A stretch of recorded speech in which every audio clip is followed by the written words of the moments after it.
సంస్కృతి సంపద YouTube channel తరపున అందరికీ స్వాగతం. సంస్కృతి సంపద యూట్యూబ్ ఛానల్ తరఫున అందరికీ స్వాగతం.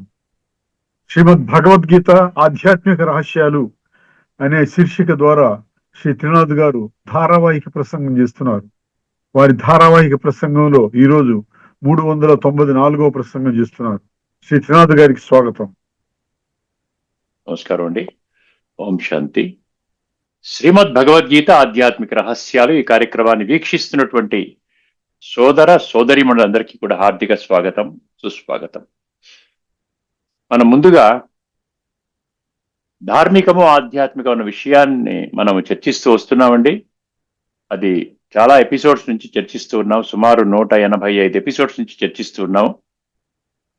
దీని యొక్క ప్రాధాన్యతని దృష్టిలో పెట్టుకుని ప్రతి ఒక్కరు గమనించండి. ఇప్పుడు ఈ ఎపిసోడ్లో కూడా ఒక మంచి విషయాన్ని మీ దృష్టికి తీసుకుని వస్తాను. భక్తి మార్గంలో, భక్తి మార్గం అంటే ధార్మికం అండి, భక్తి మార్గం అంటే భౌతికం అండి. ఈ ధార్మిక దీంట్లో మానవుడే ఏమంటారు, మానవ సేవ మాధవ సేవ అంటారు. మానవ సేవ మాధవ సేవ అనేటువంటి ఒక విధానము ఏదైతే అందరూ నమ్ముతారు. మామూలుగా మనం వింటూ ఉంటాం మానవ సేవ, మీరు భగవంతుని పొందాలంటే మనుషులకు సేవ చేయండి. కానీ ఎటువంటి సేవ చెయ్యాలి అన్న విషయము మనకి ధార్మికంలో స్పష్టత లేదు. ఆధ్యాత్మికంలో మనకి ఏం చెప్తుంది? పరమాత్మ ఈ సృష్టి మీద అవతరించినప్పుడు, ఈ కలియుగం యొక్క అంతిమ సమయము, సృష్టి యొక్క ఆది సమయము, సంధి సమయము, సంగమ సమయములో ఈ పరమాత్మ వచ్చి ఏం చెప్తున్నారు? మనకి పునః గీతని బోధిస్తున్నారు. పరంభూయ ప్రవక్ష్యామి అంటాడు. జ్ఞానానాం జ్ఞానముత్తమం అంటాడు. సర్వ జ్ఞానాలలోకి ఉత్తమమైనటువంటి జ్ఞానాన్ని నేను మరలా చెప్తున్నాను అంటున్నాడు. ఆధ్యాత్మిక దృష్టికోణం ఏదైతే మనం మిస్ చేసుకున్నామో ఆ దృష్టికోణములో అర్థము చేసుకోండి అని చాలా స్పష్టంగా చెప్తున్నాడు. అర్థమైందండి? సో ఈ యొక్క జ్ఞానాన్ని, పరమాత్మ సర్వాత్మలకి తండ్రి కాబట్టి ఆ తండ్రి యొక్క గుర్తింపునిచ్చేటువంటి జ్ఞానాన్ని, తండ్రి యొక్క పరిచయాన్ని తెలియజేసేటువంటి జ్ఞానాన్ని మనుషులందరికీ ఇచ్చినట్టయితే అది మానవ సేవ మాధవ సేవ అన్నటువంటి ఆ స్పష్టత మనకి ఆధ్యాత్మిక జగత్తులో లభిస్తుంది. కానీ ధార్మిక, భౌతిక లేక భక్తి జగత్తులో లభించదు. ఈ విషయాన్ని దృష్టి పెట్టుకోండి. ఇప్పుడు యక్ష ప్రశ్న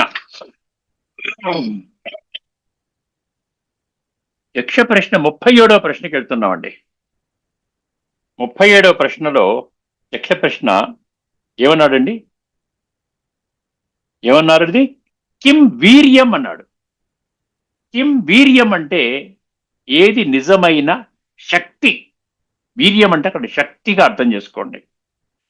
ఏది గౌరవంతో కూడుకున్నటువంటి బలము అన్నాడు. గౌరవ బలము అని అన్నాడు. దానికి యుధిష్ఠిరుడి యొక్క సమాధానము చాలా అద్భుతమైన సమాధానం ఇవ్వటం జరిగిందండి. కిం వీర్యం అన్న ప్రశ్నకి యుధిష్ఠిరుని యొక్క సమాధానము క్షమయే వీర్యం అన్నాడు. క్షమించటమే వీర్యం అన్నాడు. అంటే క్షమించటం అనేది ఎంతో శక్తి ఉంటే కానీ మనం క్షమించలేమండి. ప్రతిదానికి మనం వైలెంట్గా రియాక్ట్ అయిపోతుంటాం. ఎవరైనా కోపం చేశారంటే మనం గట్టిగా అరుస్తాం కూడా. అర్థమైందండి? సో ఈ క్షమించే గుణం అనేది చాలా గొప్ప గుణము. అది ఆంతరికంగా మీకు చాలా శక్తి ఉన్నప్పుడే మీకు ఆ శక్తి, ఆ గుణం అనేది మీకు వస్తోంది అంటున్నాడు. అందుకనే క్షమయే నిజమైన శక్తి అన్నాడు. ఒక్కసారి కొంచెం వివరాల్లోకి వెళ్ళినట్లయితే వీర్యం అంటే శక్తి కానీ బలము, ధైర్యము. క్షమ అంటే ఏంటి? క్షమించుట, సహించుట, సహృదయత. అంటే బ్రాడ్ మైండెడ్గా అయిపోతామండి మనం. పర్వాలేదు, ఎందుకంటే చాలా ఆధ్యాత్మికంగా ఎన్నో రహస్యాలు మనకి తెలిసి ఉంటాయి కాబట్టి మనం పరమాత్మ యొక్క ప్రాప్తిని పొందాము, పరమాత్మ యొక్క గుణాలు, శక్తులు పొందాము. అవతల వ్యక్తి కోపం చేస్తున్నాడు అంటే ఆ అవతల వ్యక్తి పరమాత్మని పొందలేదు, వారి సంస్కారాల పరివర్తన జరగలేదు. నేను సంస్కార పరివర్తన చేసుకునేటువంటి ఆ దిశలో నేను ముందుకు వెళుతూ ఉన్నాను. కాబట్టి ఏమవుతుంది అక్కడ? నేను నా యొక్క పురుషార్థాన్ని నేను పాడు చేసుకోకూడదు చిన్న విషయం గురించి అని చెప్పి నేనేం చేస్తాను? మనస్ఫూర్తిగా క్షమిస్తాను.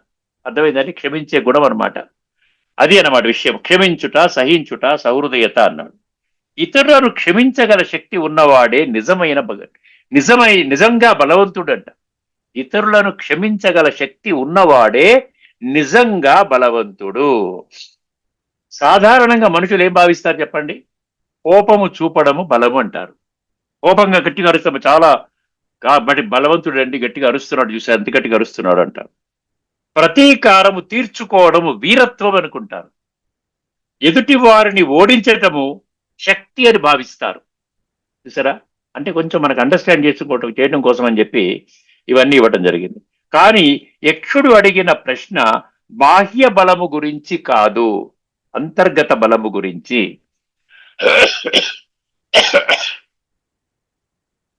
ఎందుకంటే కోపము బలహీనతకు సూచన. మీరు కోపిస్తున్నారంటే మీలో శక్తి లేదు, అందుకనే అరుస్తున్నారు. చీటికి మాటి కొంతమంది ప్రతిదానికి కోపంగా రియాక్ట్ అవుతూ ఉంటారు. బలం లేదు, ఆంతరికంగా జీరో. ప్రతిదానికి కూడా అహంకారము, కోపము, గట్టిగా అరవటం ఇదంతా చూస్తుంటాం. ప్రతీకారము అజ్ఞానానికి సూచన. కోపం దేనికి సూచన అండి? బలహీనతకు సూచన. ప్రతీకారం అజ్ఞానానికి సూచన. క్షమ మాత్రమే బుద్ధి నియంత్రణకు సూచన. క్షమించడం అనేది బుద్ధిని నియంత్రణకు సూచన అంటున్నాడు. అందుకే యుధిష్ఠిరుడు చెబుతున్నాడు, క్షమించగలవాడే నిజమైన వీరుడు. క్షమించగలవాడే నిజమైన వీరుడు. ఇప్పుడు ఒక్కసారి చూసినట్లయితే ఆధ్యాత్మిక దృష్టిలో ఈ వీర్యం అంటే శారీరక బలం కాదు, మాటల బలము కాదు, అధికార బలము కాదు, ఆత్మ బలము అన్నాడు. సోల్ పవర్ అన్నాడు. అర్థమైందండి? క్షమ ఎందుకు ఆత్మ బలము? దాని మీద ఒకటో రెండో మూడు పాయింట్స్ ఉన్నాయి, ఒకసారి గమనించండి. క్షమించడం అనేది ఎందుకు ఆత్మ బలం అని ఎందుకు అన్నాడు? అందులో ఒక 4 పాయింట్స్ ఇచ్చారు. క్షమ అంటే ఆత్మ చైతన్యము. నేను శరీరము కాదు, ఆత్మను. అవమానము, దూషణ, అపమానము శరీరానికి. నేను ఆత్మనైతే నన్ను తాకలేవు.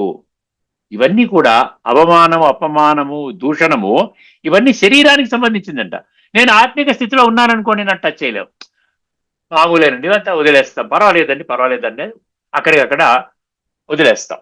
అర్థమైందండి? నేను ఆత్మని కాబట్టి అటువంటి భ్రాంతిలో, ఆత్మిక అనుభూతిలో ఉంటే, నేను ఆత్మనైతే ఇవన్నీ కూడా నన్ను తాకలేవు. ఒకటి. రెండవది, క్షమ అంటే వికారము లేని స్థితి. కోపము, కామము, కామ క్రోధ వికారం. అంటే కోపం అంటే అది కామక్రోధ లోభ కోపం వస్తుందిగా. క్షమ అనేది ఏంటంటే పవిత్రత లక్షణం. కోపం అనేది ఎక్కడి నుంచి వస్తుంది? వికారాల నుంచి వస్తుంది. ఇదేమో నిర్వికారి స్థితి, పవిత్రత. శుద్ధమైనటువంటి ఆత్మ ఎంత శుద్ధిగా ఉంటే అంత ఇవన్నిటి మీద పట్టించుకోము. ఇవన్నీ చిన్నదనమాట. కొండంత సమస్య వచ్చినా ఇలా కొట్టిపారేస్తాడు. లేకపోతే చిన్న విషయాన్ని తీసుకుని కొండంతగా చేసుకుని అవస్థపడుతూ ఉంటారు. టెన్షన్లు వస్తాయి, రోగాలు వస్తాయి, బీపీ షుగర్లు వస్తాయి, చివరికి తొందరగానే చనిపోతారు. సో అది పవిత్రత లక్షణము. మూడవది, క్షమ అంటే రాజయోగ శక్తి. మనసును నియంత్రించగలవాడే రాజయోగి. ఎదుటివాడు తప్పు చేసినా మన స్థితిని కిందకు దిగజారనివ్వకపోవడం. ఎదుటివాడు తప్పు చేసినా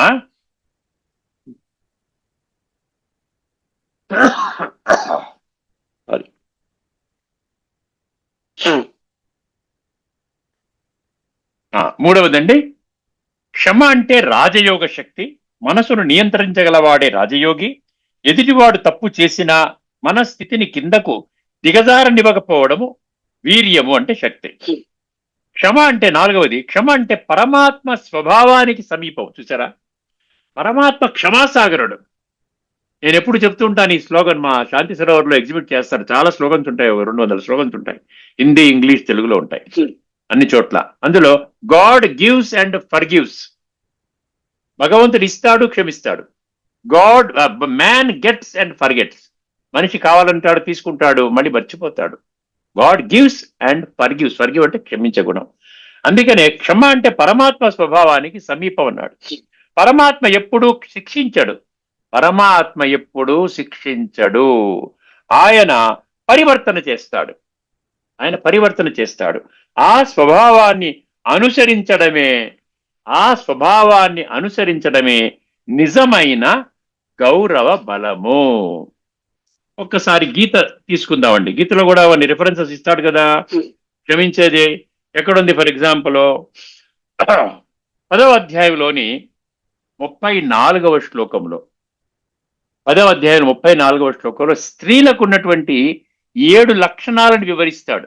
కీర్తి శ్రీర్వాక్య నారీణాం స్మృతిర్మేధ ధృతి క్షమ అంటాడు. అందులో క్షమ అనేది ఒక గుణం. అందుకని స్త్రీలలో క్షమించే గుణం పురుషుల కంటే ఎక్కువగా ఉంటుంది. మరొక శ్లోకం 16వ అధ్యాయంలోని 3వ శ్లోకంలో, 16 అధ్యాయంలో మొదటి 3 శ్లోకాల్లో 26 దివ్య గుణాలు ఉంటాయి. అందులో 3వ శ్లోకంలో ఈ క్షమ అనేటువంటి దివ్య గుణాన్ని పెట్టాడు. తేజ క్షమ ధృతి శౌచం అద్రోహో నాతిమానిత భవంతి సంపదం దైవీం అభిజాతస్య భారత. అందులో ఏమొచ్చింది? 2వ గుణం తేజ క్షమ అని వచ్చింది. అర్థమైందండి?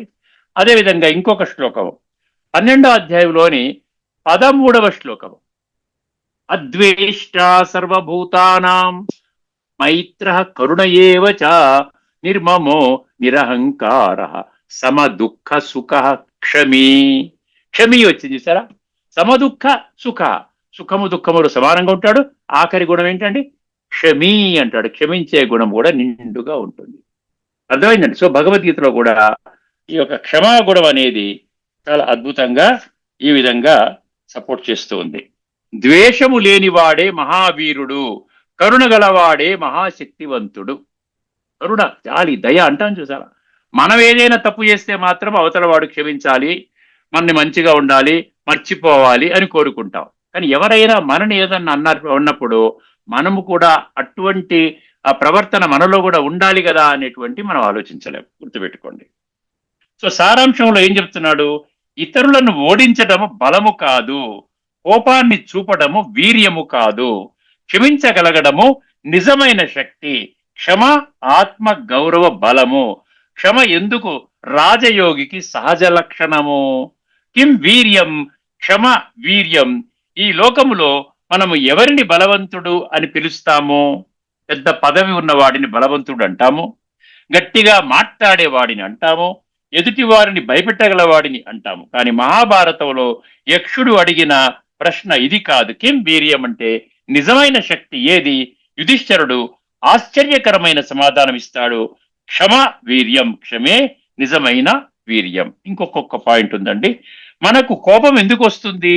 ఎందుకంటే నేను శరీరమని భావిస్తాను, నా అహంకారము దెబ్బతింటుంది, నా ప్రతిష్టకు భంగము వస్తుంది. కానీ రాజయోగి స్థితి ఏమిటి? నేను శరీరము కాదు, శాంత స్వరూపమైన ఆత్మను. ఆత్మను ఎవరు అవమానించగలరు? ఆత్మను ఎవరు గాయపరచగలరు? అందుకే క్షమ అనేది బలహీనత కాదు, క్షమ అనేది ఆత్మస్థితి. కోపము బలహీనత, వికారము.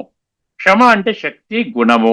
మనసు నియంత్రణ కోల్పోవడము, మనసుపై అధికారము, శరీర చైతన్యము, ఆత్మ చైతన్యము అని ఇచ్చారండి. మనసు నియంత్రణ కోల్పోవడం అన్నమాట. మనం క్షమించే గుణం లేదంటే మనసు నియంత్రణ కోల్పోతే మనం ఏం చేస్తాము?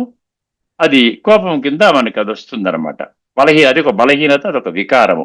కోపం అంటే నేను ఓడిపోయాను, క్షమ అంటే నేను నన్నే గెలిచాను, నేనే గెలిచాను అన్నమాట. I'm victorious over my self. అర్థమైంది? అదే కోపం చేసాం అనుకోండి, చివరికి కోపం వచ్చే వాడికి టెన్షన్ వస్తుంది, వాడికి హెల్త్ చెకప్ చేస్తే బీపీ షుగర్ వస్తుంది. అర్థమైందండి? కోపం ఎవరి మీద అయితే కోపం చేశారో వాడికేమి రాదు. రాజయోగి లక్షణం అంటే, రాజయోగి అంటే ఎవరు అంటే రాజు మరియు యోగి, రాజు ప్లస్ యోగి. తన మనసుపై రాజ్య అధికారము ఉన్నవాడు. ఎదుటివాడు దూషించినా, తప్పు చేసినా, అపార్థము చేసుకున్నా నా అంతర్గత స్థితి మారకుండా ఉంటే అదే వీర్యము అన్నాడు. ఆధ్యాత్మిక జ్ఞానము ద్వారా మనము నేర్చుకునేది ఏమిటండి? శిక్షించటము కాదు, పరివర్తన చేయటము.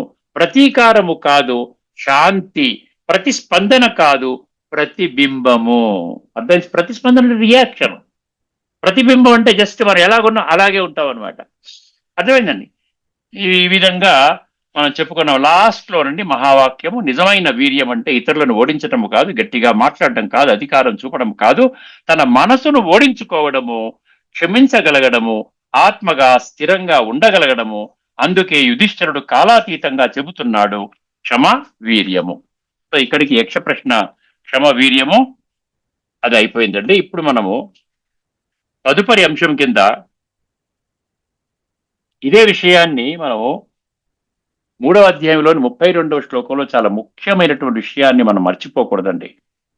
ఎవరైతే భగవంతుడు అంటున్నాడు, ఎవరైతే నా ఈ శ్రీమతాన్ని ఎవరైతే ఉల్లంఘిస్తారో, ఏ త్వేతదభ్యసూయంతో నానుతిష్టంతి మే మతం సర్వజ్ఞాన విమూఢాంస్థాన్ విద్ధి నష్టాన్ అచేతసః. అక్కడ అచేతస అంటే మూర్ఖుడు అన్నాడు, అచేతస అంటే ఏమన్నాడంటే అజ్ఞాని అన్నాడు. అర్థమైందండి. సర్వజ్ఞాన విమూఢ అన్నాడు, గుర్తుపెట్టుకోండి. సర్వజ్ఞానం ఉన్నప్పటికీ కూడా నీవు పరమ అజ్ఞానివి. అందువలన ఒక్కసారి మనం చూసినట్లయితే ఇదే విషయాన్ని సమర్థించే విషయాన్ని మనం చూద్దాం. గత ఎపిసోడ్లో కూడా మనం చర్చించుకున్నాం. ఉపనిషత్తులు చాలా స్పష్టంగా చెప్పడం జరిగింది.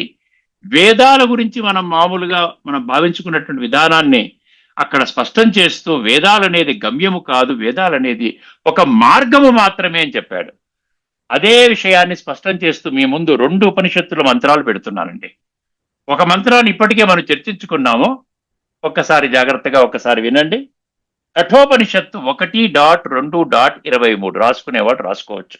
కఠోపనిషత్తు ఎందుకు నేను నంబర్లు చెప్తున్నానంటే ఏదో నేనేదో కల్పించి చెప్పేస్తున్నాను అనుకుంటారేమోనని.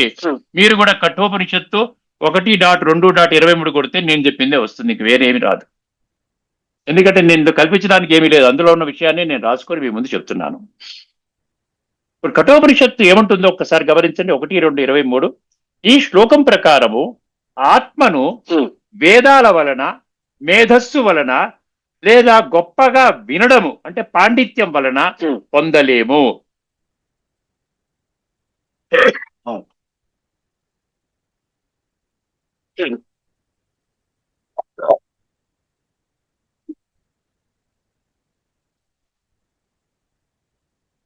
ఆత్మను వేదాల వలన, మేధస్సు వలన, మేధస్సు అంటే తెలివితేటల వలన, అదేవిధంగా గొప్పగా వినడం వలన అంటే పాండిత్యం బాగా ఉంది అండి, సంస్కృతంలో బాగా పలుకుతున్నారు, మంత్రాలు బాగా చెప్తున్నారు, వలన పొందలేము. ఆత్మను పొందలేమంటే ఆత్మ యొక్క ఉనికిని, దానిని పొందాలని తీవ్రముగా కోరుకునే వ్యక్తికి మాత్రమే ఆత్మ తన స్వరూపాన్ని ప్రత్యక్షంగా వెల్లడిస్తుంది. గుర్తుపెట్టుకోండి. ముందు బలమైన కోరిక ఉండాలి. నేను ఒక సత్యమైనటువంటి మార్గంలో ప్రయాణం చెయ్యాలి, దీనికంటే గొప్ప మార్గము లేనటువంటి స్థితికి నేను చేరుకోవాలి, పరమాత్మ మార్గము, పరమాత్మ సృష్టి మీద అవతరించారు అని చెప్పినప్పుడు నిజముగా అవతరించాడా లేదా, పరమాత్మ చెప్పిన మహావాక్యాలే భగవద్గీతలో ఉన్నాయా అన్న విషయాన్ని మనం ఏం చెయ్యాలి, రుజువు చేసుకోవడానికి, ప్రమాణాలు తెలుసుకోవడానికి ప్రయత్నం చేయాలి. కానీ ప్రపంచంలో ఎంతో మంది నిరాకరిస్తున్నారు, దాన్ని ఆ విధంగా విస్మరిస్తున్నారు, నేను కూడా విస్మరిస్తాను అనుకుంటే మీరేమవుతారని అందరూ కూడా ఆ విధంగా వాళ్ళు తవ్వుకున్న గోతులో పడితే మీరు కూడా మీరు తవ్వుకున్న గోతులు పడతారు.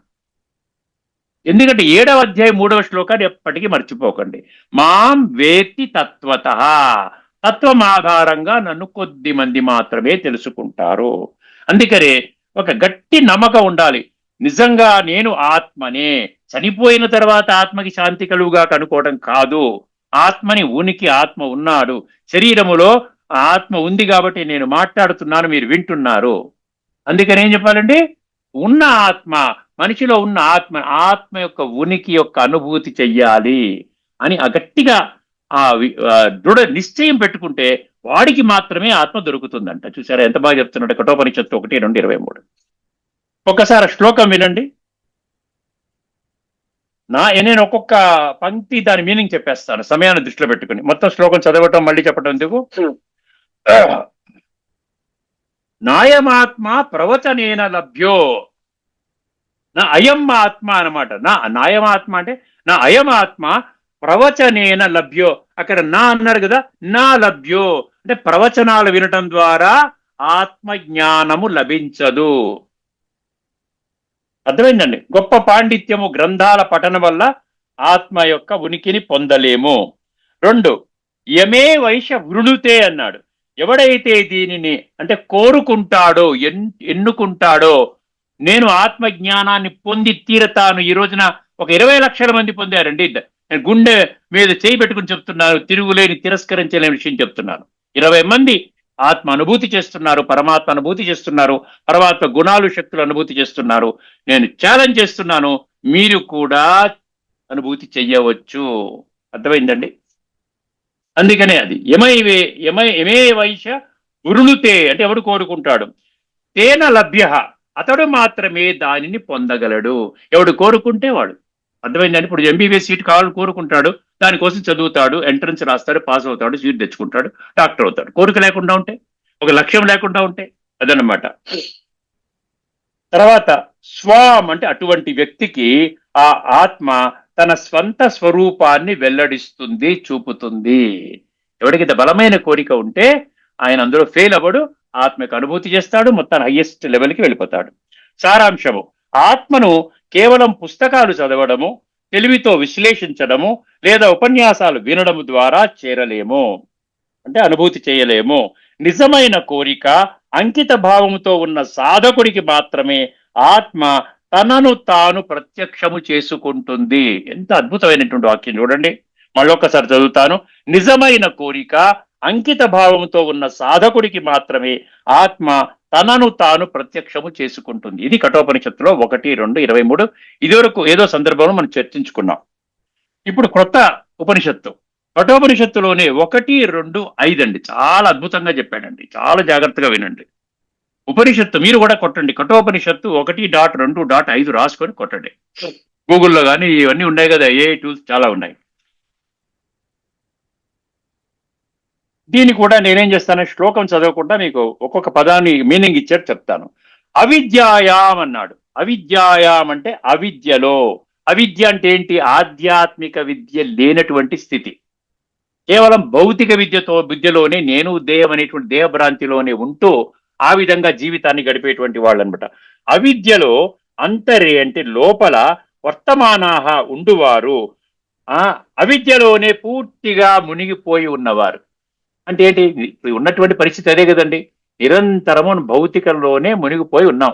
ఎక్కడ ఆత్మచింతన లేదు, పరమాత్మ చింతన లేదు. కేవలం అనుకుంటాం ఆత్మ అంటారు. ఎవరు చనిపోతే ఆత్మకు శాంతి కల పరమాత్మ అనే శబ్దం కూడా వాడుతున్నారు ప్రవచనాల్లో, అక్కడిక్కడ వాడుతున్నారు. పరమాత్మ అంటే భగవంతుడు. మనం అనుకున్నటువంటి ఒక దేవతా స్వరూపాన్ని కూడా ఈ రోజున పరమాత్మ అనేస్తాం. ఎందుకంటే మనం అవిద్యలో ఉన్నాం కదా. తర్వాత స్వయం అంటే తామే. ధీరాహ జ్ఞానులు, వివేకులు. ధీర అంటే ధైర్యవంతులు, జ్ఞానులు, వివేకులు. వివేకులు అంటే విచక్షణ జ్ఞానం ఉన్నటువంటి వాళ్ళు, బుద్ధినేత్రాన్ని తెరుచుకున్నటువంటి వాళ్ళు. పండితం, పండితుడిని. మన్యమానాహ అనుకుంటూ తామే జ్ఞానులమని పండితులమని భావించేవారు. అంటే ఇక్కడ ఏం చెప్తున్నాడు? ఇక్కడ అజ్ఞాన కింద ఇచ్చారు. అజ్ఞానములోనే పూర్తిగా జీవిస్తూ ఉన్నవారు. స్వయం ధీరాహ పండిత మన్యమాన అంటే తామే గొప్ప జ్ఞానులమని పండితులమని అనుకునేవారు.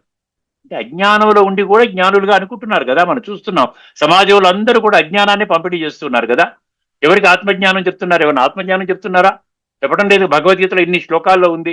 భగవాను వాచలో 2వ అధ్యాయంలో 11వ శ్లోకం నుంచి 30వ శ్లోకం వరకు 20 శ్లోకాల్లో నువ్వు ఆత్మవి, నువ్వు ఆత్మవి, నువ్వు ఆత్మవి.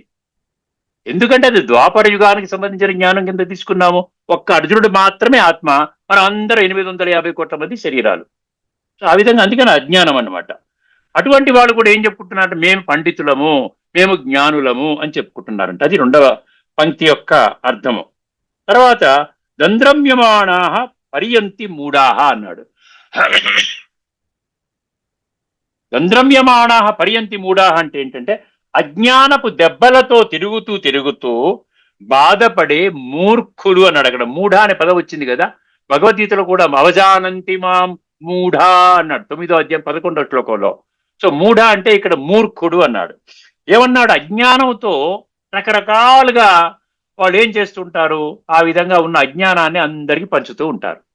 ఒక అజ్ఞాని ఇంకొక అజ్ఞానిని జ్ఞానిగా పరివర్తన చెయ్యలేరు. ఇది ఒక $1 మిలియన్ ఆన్సర్ అన్నమాట. ఎక్కడ ఎవరు తిరస్కరించారు? ఒక అజ్ఞాని ఇంకొక అజ్ఞానిని జ్ఞానిగా చేయగలరా? చేయలేరు. అంధేనైవ నియమాన యథాంధాహ. ఎంత బాగా చెప్పాడండి ఈ పాయింట్. నిజంగా ఇది చాలా చాలా గుండె బోఫర్స్ గన్ పెట్టి కొట్టినట్టుగా ఉందండి పాయింట్ అయితే నాకు. జాగ్రత్త వినండి. అంధేనైవ నీయమాన యథాంధాహ అంటే ఏం చెప్తున్నాడు? ఒక అంధుడు వేరొక అంధుడిని నడిపిస్తున్నాడంట. ఒక అంధుడు, ఒక గుడ్డివాడు వేరొక గుడ్డివాడికి మార్గం చూపిస్తున్నాడంట. అట్లా ఉంటుందంట. ఒక అజ్ఞాని వేరొక అజ్ఞానిని పరివర్తన చేస్తున్నాడు, జ్ఞానిగా చేస్తున్నాడు అంటే అనుకోవడము. ఈ విధంగా ఎగ్జాంపుల్ ఇచ్చాడు. ఇంతకంటే ఏం గొప్ప ఎగ్జాంపుల్ ఇస్తాడండి? అంధుడు అంధుణ్ణి నడిపించినట్టే వారు నడిపించబడతారు. ప్రపంచం అంతా ఇలాగ ఉంది కాబట్టి భగవంతుడు అంటున్నాడు, కొద్ది మంది మాత్రమే నా మార్గంలో పడతారు. అజ్ఞాన మార్గంలో ఉన్న వాళ్ళు అజ్ఞానుల్ని జ్ఞానులుగా చెయ్యలేరు. జ్ఞాన మార్గంలో నడిచే వాళ్ళ దగ్గరికి వెళితే అర్థమైందని తద్విద్ధి ప్రణిపాతేన పరిప్రశ్నేన సేవయా ఉపదేక్ష్యంతి తే జ్ఞానం జ్ఞానిన తత్వదర్శిన. 4వ అధ్యాయం 34వ శ్లోకం రాసుకోండి. చాలా స్పష్టంగా తత్వజ్ఞానము తెలిసినటువంటి వాళ్ళు ఈ భూమండలంపై 20 లక్షల మంది ఉన్నారు, గుర్తుపెట్టుకోండి. మీరు వాళ్ళ దగ్గరికి వెళ్ళాలి. అజ్ఞానుల దగ్గరికి వెళ్ళి మీరు జ్ఞానం చెప్పండి, స్వర్గం అంటే ఏంటి, పరమాత్మ యొక్క సత్యస్వరూపం చెప్పండి, ఆత్మ యొక్క ఉనికి గురించి చెప్పండి అంటే వాడు శాస్త్రజ్ఞానం చెప్తారు, కానీ మీకు అనుభూతి కలిగించలేరు. అందుకనే ఇదంతా ఏం చెప్పాడు? ఏదైతే అనుభూతిలోకి తీసుకొని రాలేమో దాన్ని ఏమన్నారు? అపరావిద్య అన్నాడు. అపరావిద్య గుర్తుపెట్టుకోండి. ఈ 2-3 ఎపిసోడ్స్ మీరు చర్చించినట్లయితే ఈ యొక్క విషయం స్పష్టమవుతుంది. పరావిద్య అంటే ఆత్మానుభవం, పరమాత్మానుభవం, సంస్కార పరివర్తన, కర్మ సిద్ధాంతము, సృష్టి చక్ర జ్ఞానం అన్నీ ఉన్నాడు. అది పరావిద్య, ప్రత్యక్ష విద్య అనమాట పరావిద్య అంటే. అయిపోయిందండి. ఇంకా ఆఖరిగా వచ్చేస్తున్నాను. సమగ్ర భావం. ఈ మంత్రములో ఉపనిషత్తు అత్యంత తీవ్రంగా ఒక నిజాన్ని ప్రకటిస్తుంది. ఈ మంత్రము చూడండి, ఈ మంత్రములో ఉపనిషత్తు అత్యంత తీవ్రంగా ఒక నిజాన్ని ప్రకటిస్తోంది. అంటే ఏమిటంటే, అవిద్యలో అంటే దేహాభిమానములో ఉండేవారు తమను తాము జ్ఞానులమని, పండితులమని భావించేవారు నిజానికి మూర్ఖులు. నేను చెప్పడం లేదు. ఉపనిషత్తు 1-2-5 కంఠోపనిషత్తు 1-2-5 కఠోపనిషత్తు. తమను తాము జ్ఞానులమని, పండితులమని భావించేవారు నిజానికి మూర్ఖులు. వారు జీవనములో, జనన మరణ చక్రములో, కర్మ బంధములో, దుఃఖ చక్రములో తిరుగుతూనే ఉంటారు. ఈ యొక్క జనన మరణ చక్రం అంటే మనం ఏమనుకున్నాం, ఇప్పటికే చర్చించుకున్నాం కదా, ద్వాపర కలియుగాలు అనేటువంటి ఆ చక్రం వాళ్ళకు అనుకునే అరచక్రం అనమాట. ఆ చక్రంలో తిరుగుతారు. సత్య త్రేతాయుగాల్లోకి వాళ్ళకి ఎంట్రీ లేదు. అయిపోయిందండి. ఇంకొక వాక్యం ఉంది. ఇలాంటి వారు ఎవరిని నడిపిస్తారు? ఇలాంటి వారు అంటే అజ్ఞానములో ఉన్నటువంటి వాళ్ళు, కేవలం శాస్త్రజ్ఞానమే ఉన్నటువంటి వారు. ఈ విధంగా వాళ్ళు ఎవరిని నడిపిస్తారంట? తమలాంటి అజ్ఞానులనే. సో అజ్ఞానులనే నడిపిస్తారంట. అందుకే ఉపనిషత్తు అంటుంది, అంధుడిని నడిపించినట్లే అజ్ఞానినే నడిపిస్తాడు. అంధుడిని నడిపించినట్లే అజ్ఞానిని నడిపిస్తాడు. ఈ మంత్రము చెప్పే మౌలిక బోధ శాస్త్రజ్ఞానము ఉండటము ఆత్మజ్ఞానము కాదు అన్నాడు. అందులో 2-3 పాయింట్లు ఉన్నాయండి. ఒకటి, శాస్త్రజ్ఞానం ఉండటము ఆత్మజ్ఞానము కాదంట. రెండవది, వాదన పాండిత్యము వివేకము కాదు. నిజమైన జ్ఞానము అంటే నేను శరీరము కాదు ఆత్మను అనే అనుభవ జ్ఞానము. ఆఖరి మహావాక్యంతో మనం ఈ యొక్క చర్చ ముగించుకుంటున్నామండి. ఒక్క వాక్యములో సారాంశము: ఆత్మజ్ఞానము లేని పాండిత్యము అంధత్వముతో సమానము. అది తనను మరియు ఇతరులను కూడా దుఃఖ మార్గములోనే నడిపిస్తుంది. ఎందుకంటే అంధవిశ్వాసం అని ఎందుకంటున్నావు? ఈ 3వ నేత్రం తెరుచుకోకపోయినట్లయితే అది అంధుడి కిందనే లెక్క. అజ్ఞానములోనే మనం ప్రయాణిస్తున్నట్టు విధానం అన్నమాట. ఈ శ్లోకము ద్వారా ఆఖరిగా ఏం చెప్పాడు? యముడు నచికేతుడికి అజ్ఞానం వల్ల కలిగే దురవస్థను, సరైన వివేకము లేకపోవడం వలన మనుషులు పడే బాధలను వివరిస్తున్నాడు. ఎవరు వివరిస్తున్నాడంట? యమధర్మరాజు నచికేతుడికి వివరిస్తున్నాడు. ఇది మనందరికీ తీసుకొని వచ్చారు. ఇది మనకి సంబంధించినటువంటి విషయం అన్నమాట. కాబట్టి దీన్ని బట్టి మనకి ఏమర్థం అవుతుందండి? శాస్త్ర జ్ఞానము ద్వారా అది పరావిద్య ఆత్మ విద్యని మనం పొందలేము. అర్థమైందండి? తదుపరి ఎపిసోడ్ లో మరొక అద్భుతమైనటువంటి ఒక ఉపనిషత్తు యొక్క సారాంశం తీసుకొచ్చి ఈ యొక్క విషయాన్ని ఏదైతే ఉందో అసమ్మూఢ అసమర్థ్యేషు, అదేంటంటే అజ్ఞానములో ఉన్నటువంటి ఈ యొక్క ఈ 3వ అధ్యాయం 32వ శ్లోకం చెప్పినట్టుగా ఆ విధంగా సర్వజ్ఞాన విమూఢాత్మ అన్నాడు చూసారా. అన్ని సర్వజ్ఞానం ఉండి కూడా అజ్ఞానిగా ఉన్నటువంటి విషయాన్ని చాలా స్పష్టంగా వివరించిన మరొక ఉపనిషత్తు విషయాన్ని మనం తదుపరి ఎపిసోడ్ లో చర్చించుకోబోతున్నాం. అర్థమైంది? అంతవరకు సెలవండి. అందరికీ నమస్కారము. లోకా సమస్తా సుఖినో భవంతు. ఓం శాంతి.